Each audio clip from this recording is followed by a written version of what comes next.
Hello guys, welcome to my new video. तो कल के वीडियो में आपने देखा कि हम माँ नर्मदा जी के उद्गम स्थल और माई की बगीचा इन दो जगह गए थे। तो आज हम चलते हैं सोनमुड़ा, जो कि अमरकंटक में ही स्थित है और जहाँ से सोन नदी का उद्गम स्थल है। तो चलते हैं अब सोनमुड़ा। अभी हम पहुँच चुके हैं सोनमुड़ा, जो कि अमरकंटक में ही और छत्तीसगढ़ के बॉर्डर में स्थित है। एक बढ़िया प्राकृतिक नज़ारा यहाँ। दोस्तों, यहाँ बड़े बड़े और घने जंगल होने के साथ साथ यह मध्य प्रदेश और छत्तीसगढ़ के बॉर्डर में स्थित है। सोन नदी एक्चुअली मध्य प्रदेश से उद्गम हुआ है, लेकिन ये जाके छत्तीसगढ़ में बहती है, तो यह छत्तीसगढ़ की एक प्रमुख नदियों में से एक है। दोस्तों, यहाँ इतने जंगल है कि यहाँ गर्मी का एहसास ही नहीं होता है। इतने धूप होने के बावजूद भी यहाँ उतना गर्मी नहीं लगता है जितना कि अभी के मौसम में लगना चाहिए।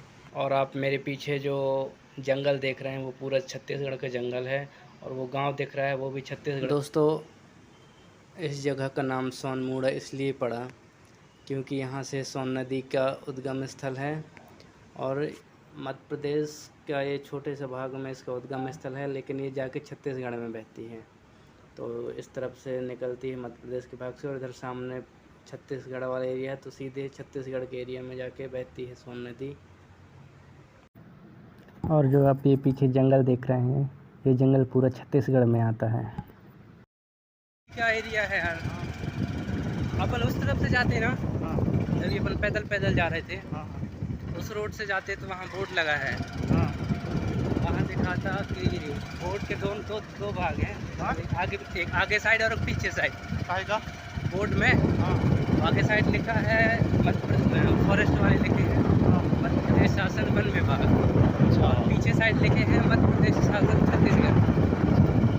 वहाँ से पता चलता है कि प्रदेश शासन छत्तीसगढ़ और यहाँ प्रदेश शासन मध्य प्रदेश। हाँ फॉरेस्ट ना। हाँ।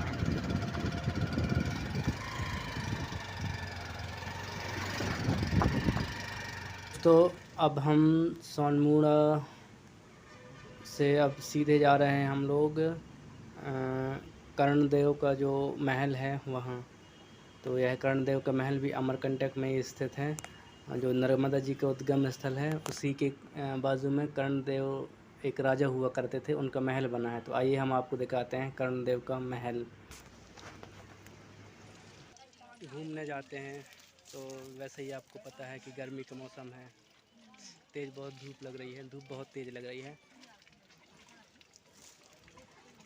तो आप ध्यान रखो कि आपके पास पानी पर्याप्त मात्रा में होना चाहिए,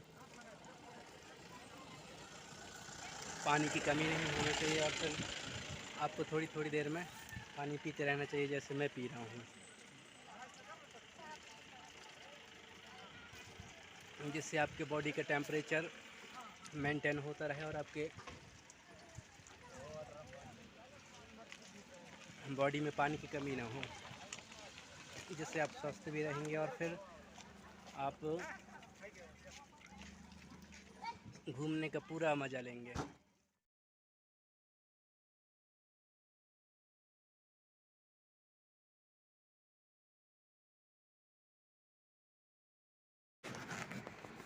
हेलो दोस्तों, तो अब हम पहुंच चुके हैं राजा कर्णदेव का महल, जो कि 1000 ईस्वी कुछ में बना हुआ है। तो आइए हम अंदर जाके देखते हैं कि इस महल का अंदर का सीन कैसा है।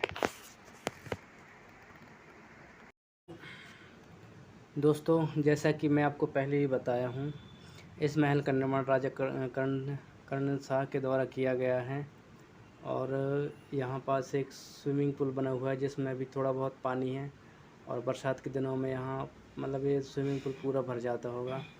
और यह एक मतलब बड़ा ही सुंदर तरीके से इसको सजाया गया है। इसमें गार्डन भी बनाया गया है, और यहाँ पास एक प्राचीन कुआं बना हुआ है जिसको अभी शायद यहाँ के प्रशासन ने बंद करवा दिए हैं। ये कुआं भी उसी समय के होंगे जिस समय ये महलों का निर्माण कराया जा रहा था। तो अभी तो ये बंद है फ़िलहाल। और यहाँ महादेव का एक शिवलिंग रखा हुआ है शायद। हाँ, शिवलिंग ही रखा हुआ है। और यहाँ लॉक लगा दिया गया है, पता नहीं क्यों। बाहर से ही लोग वक्त पूजा करके चले जाते हैं। और एकदम पत्थर से ही पूरा बना हुआ है ये मंदिर।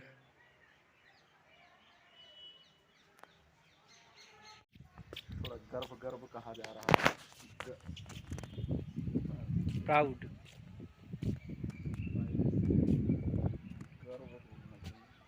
यहाँ जो शिव मंदिर है इसमें लिखा है भगवान शिव को समर्पित यह मंदिर मच्छेद्रनाथ है, मंदिर के नाम से भी जाना जाता है।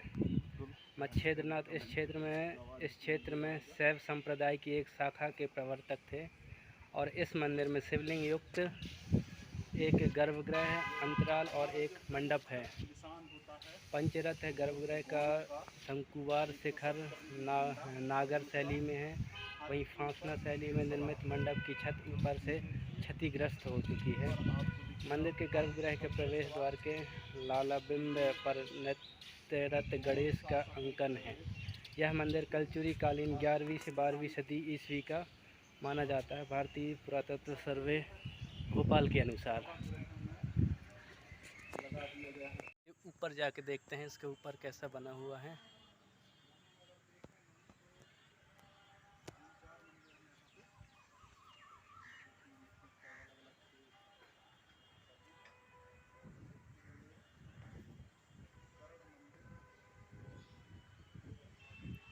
तो यहाँ एक ही स्थान पे तीन मंदिरों का निर्माण हुआ है।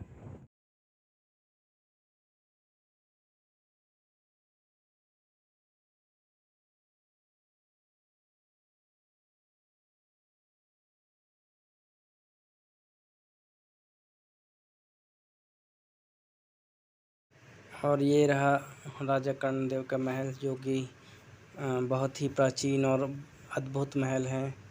तो दोस्तों, कैसा लगा आपको यह महल, और कमेंट करके आप ज़रूर बताएं। और यदि आप चैनल पे नए हैं तो सब्सक्राइब करें और फॉलो करें गाइस।